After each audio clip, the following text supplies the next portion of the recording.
It's just fantastic.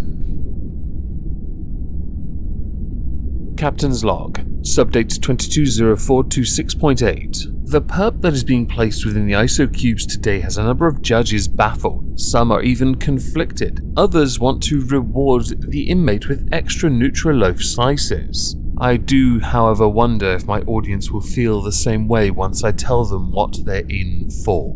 Welcome everyone to the Halls of Injustice. Today we welcome inmates number something I've completely forgotten, yes that happens from time to time, called Shane Goldsby to the ISO cubes. Fun fact though for Shane, he was already here, just not within this video series, when he committed additional crimes. Because of time constraints this week, I'm not going to be able to format this the way I have done previously. So instead we are going to go straight through who he is, what he did, what happened next, and the fallout. There is something amusing about this because any prisoner that commits a crime in prison, yes, you do need a good chuckle about it, because chances are somebody goofed when a mistake like this happens, and you'll certainly understand when we get to it. Soon, Shane Goldsby was once a gang-banging man on the outside world, known everywhere because of one crime that he committed that got him put in prison in the first place. He is now a man of God. A 26-year-old converted Christian, very devoted to his faith, that is about to be challenged. In 2017, he rose to notoriety in 2017 because he stole a police car. He was at the time a stabbing suspect. When he stole the car, he led the law enforcement on a lengthy pursuit. Cowlitz County Sheriff's deputies tried to throw out spikes to slow him down. Goldsby noticed though, stopped the vehicle and put it in reverse, which backed it into a pursuing Washington State Patrol vehicle. When he was eventually captured, he was at the time wanted for 2 counts of felony assault, theft in the first degree, and several hit and runs. As you can tell, good Christian material right here. A cracking gangbanger. The car was eventually found somewhere abandoned in a wooded and remote area in Kelso. So if you can work out yet why Shane Goldsby ended up in prison in the first place, this might go somewhere as to explain it. And yes, he is clearly a role model, one that is deserving of all your respect. Please show your respect by smashing the like and leaving a comment. Thank you. Oh, and sharing the video. I should now insert, I could not find through any article how long he was sentenced for what he did. One article though did say another with the sentence he gets for the next crime, which implies he gets a lengthy sentence for the first crime. When we get to that, I will then obviously explain it further. It is not, well, isn't really relevant right now. Before ending up at the Airway Heights Correctional Facility, Goldsby had been transferred to multiple facilities owing to his poor behavior. But since he's found God, everyone, he's calmed it right down. So now what I'd like to do is move from 2017, when he committed his crime, to June 2020, where we now insert his cellmate, Robert Munger. M-U-N-G-E-R. Robert Munger was serving a 43-year prison sentence at the Airway Heights Correctional Facility for being a nonce. Essentially, multiple child molestation and child pornography charges. He was, at the time, 70 years old, so there was very little chance of him getting out of prison any time soon. While sharing a cell with Shane Goldsby, he would brag about his crimes. He would brag about who he did things to, what he did to them, and then he reached a point where there was no going back, because he had alluded to a victim of his noncery. The victim in question, though, is where this story takes a real swerve. You see, the victim, allegedly, was Shane Goldsby's underage sister. When an inmate is being booked in, they have histories. There are departments that exist solely to make sure there are less conflicts. For example, gang affiliation is one, but they also make it a point to look for anything that could tangibly connect people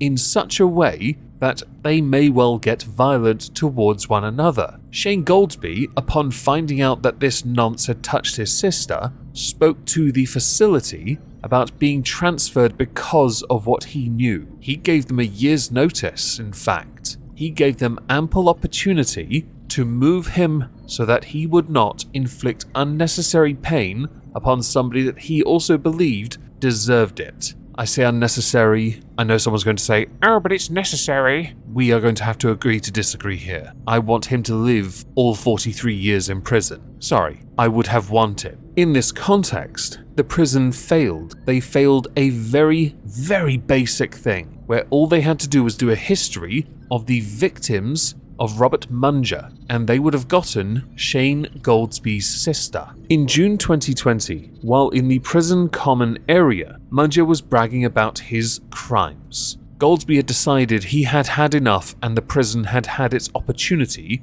to rectify this problem. He took his faith, put it to one side, and simply clarted Robert Munger from behind, knocking him to the ground before punching and kicking him in the face 14 times. Then stomping on his head another 4 times before walking away. 3 days later, Robert Munger died from his injuries, which meant Shane Goldsby faced a whole new problem called murder. Shane Goldsby is quoted as saying, "I had so much stuff going on in my head. I wasn't stable at that point. I wasn't. I was getting to that point because Robert Munger kept wanting to give me details about what happened, what he did, about the photos and the videos of him doing this stuff. It was building up." When he was asked about the request to change, cellmate that is, and he was declined, he said that I was in shock. I was like, what the F? This stuff doesn't happen. You are talking the same institution, the same unit, the same pod in the same cell as this dude. That's like hitting the jackpot in the casino 7 times.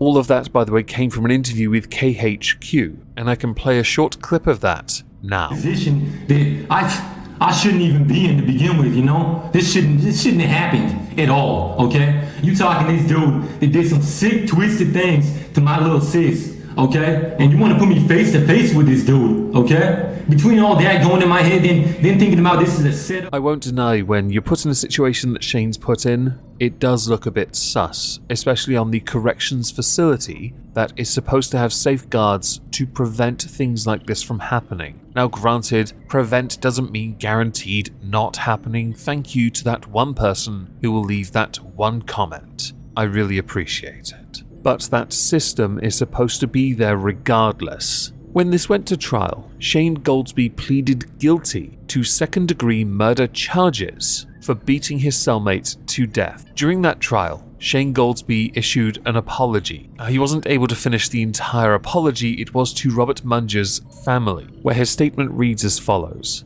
I cannot imagine what it would be like to lose a loved one in this kind of way. To his wife and his whole family, I apologize. I am so sorry, and I hope you are able to heal from what I have caused. Something about that, while genuine from him because he had to get his lawyer to finish it, feels strange to me, the viewer, the reader, the judge. Because to me, you're saying sorry to somebody who they already lost when they became a nonce and got sentenced to 43 years for their noncery. Let's face it, they were barely going to see that relative ever again. If they were still on good terms with this relative, I'm a tad confused. But that's just me. For this crime, Shane Goldsby was sentenced to 25 years in prison. Now it could have been 33 years. The very first article I saw on this said another 25 years at the start, which to me implied, as I earlier mentioned, that he was already doing a lengthy term for his joyride and injuries to state troopers. The only thing I don't know for certain is whether or not Shane Goldsby will be serving 25 years and then 25 years, or whether his 25 years